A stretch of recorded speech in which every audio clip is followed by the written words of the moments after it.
yung mga full auto natin na pellet gun. Yan. Papakita ko sa inyo yung full auto natin. Hindi na natin lalagyan ng bala. Bali yung lagayan ng bala nandito. Lalagay nyo yung bala ng pellet gun. Yan, sa scoop na yan. Tapos ito naman yung stockan lang ng bala. Para ibubuhos nyo na lang dito. Okay? Ito na yung ano natin. Yung may mga battery natin. Yan. May ano rin na yan. Iba-ibang kulay yan ha. Meron tayong red, tsaka meron tayong kulay blue. Meron tayong patik. Yan yung may mga tangke ha. Medyo mahal lang yan. Konti lang, 50 lang naman yung difference. Ito naman yung walang tangke. Yan. Dito rin siya nilalagyan sa taas yung bala.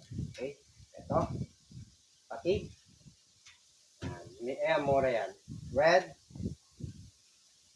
At yung blue. Ano yan, full auto yan. Hindi naman ganong kalakasan to. Okay? Iano ko sa inyo paano umorder. Okay, pag ganito kayo sa TikTok, tatype nyo lang yan na don.kamote. Click nyo lang yan or kaya enter nyo. Punta kayo dito sa live, ay sa shop.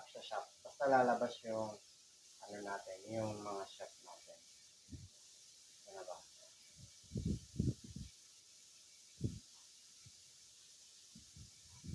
Ito.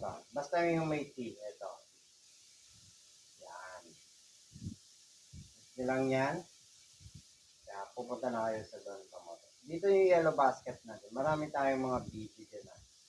Mga airsoft, spring type. Yan. Punta ka lang kayo sa yellow basket.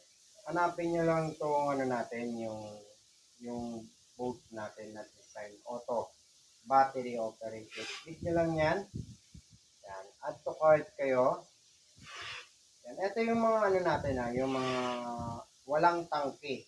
Yan. Yan.